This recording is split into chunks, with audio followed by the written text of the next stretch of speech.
Hello friends, வணக்கம் and welcome. தினம் இட்லி தோசை பூரி சப்பாத்தின்னு சாப்பிட்டு போர் அடிச்சிச்சுன்னா ஒரு நாள் வித்தியாசமாக இந்த ரவா தோசை செஞ்சு சாப்பிட்டு பாருங்கள். ரொம்பவே சூப்பராக இருக்கும், ரொம்ப ஈஸியும் கூட.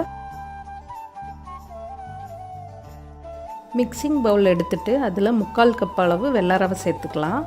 வறுத்த ரவை வறுக்காத ரவை எதுனாலும் சேர்த்துக்கலாம். முதல்ல நம்ம ரவை எந்த கப்பில் அளந்து எடுக்கிறோமோ அதே கப்பில் தான் 1/2 கப் அளவு அரிசி மாவும், அதே கப்பில் 1/2 கப் அளவு மைதாவை எடுத்துக்கலாம். 1 டீஸ்பூன் அளவு உப்பு சேர்த்துக்கலாம்.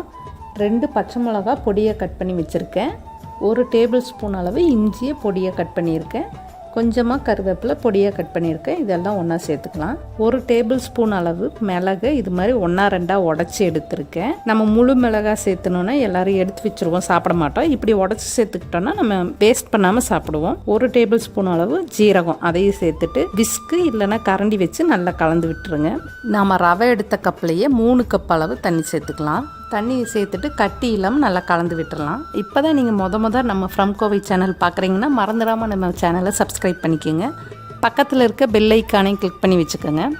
3 கப் அளவு தண்ணி சேர்த்துட்டு கட்டி இல்லாமல் இது மாதிரி நல்லா கரைச்சிடலாம்.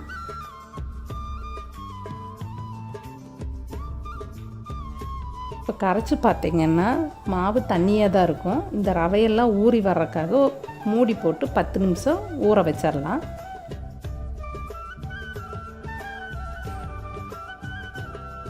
10 நிமிஷத்துக்கு அப்புறம் திரும்ப நம்ம நல்லா கலந்து விட்டு பார்க்கலாம்.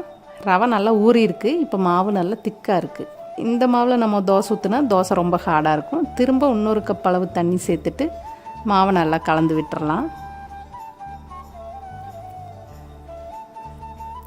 இப்போ கலந்ததுக்கப்புறம் பார்த்திங்கன்னா ரவா தோசை மாவு கரெக்டான பதத்தில் இருக்குது. ரொம்ப தண்ணியும் இல்லாமல் ரொம்ப திக்காகவும் இல்லாமல் இந்த பதத்தில் நீங்கள் தோசை ஊற்றுனீங்கன்னா நல்லா மொறுன்னு சூப்பராக வரும் ரவா தோசை. நான் இன்றைக்கி நான்ஸ்டிக் தோசை தவாவில் தான் தோசை ஊற்றுறேன். நம்ம நார்மலாக நம்ம வீட்டில் இருக்க இரும்பு தோசை சட்டியில் ஊற்றினாலும் இந்த தோசை ரொம்ப சூப்பராக வரும். ஒவ்வொரு தோசை ஊற்றுறதுக்கு முன்னாடியும் மாவு இது மாதிரி நல்லா கலந்து விட்டுட்டு அதுக்கப்புறமா தோசை ஊற்ற ஆரம்பிங்க. 2 கரண்டி மாவை தோசை சட்டி சூடான உடனே இது மாதிரி ஊற்றி விட்டுட்டு விருப்பப்பட்ட பொடியாக கட் பண்ண வெங்காயத்தை மேலே தூவி விட்டுட்டு 1 டீஸ்பூன் அளவு எண்ணெய் சேர்த்துக்கோங்க. அடுப்பை மீடியம் ஃப்ளேமில் வச்சுட்டு 3-4 நிமிஷம் நல்லா பொறுமையாக வேக விடுங்க. இந்த தோசையை திருப்பியெல்லாம் போட வேணாம். ஒரு 4 நிமிஷத்துக்கு அப்புறம் ரவா தோசை நல்லா மொறுன்னு அருமையாக சூப்பராக ரெடி ஆகிடுச்சு. இந்த தோசையை நம்ம எடுத்துடலாம். திரும்ப இதே மாதிரி இன்னொரு தோசையை ஊற்றிடலாம்.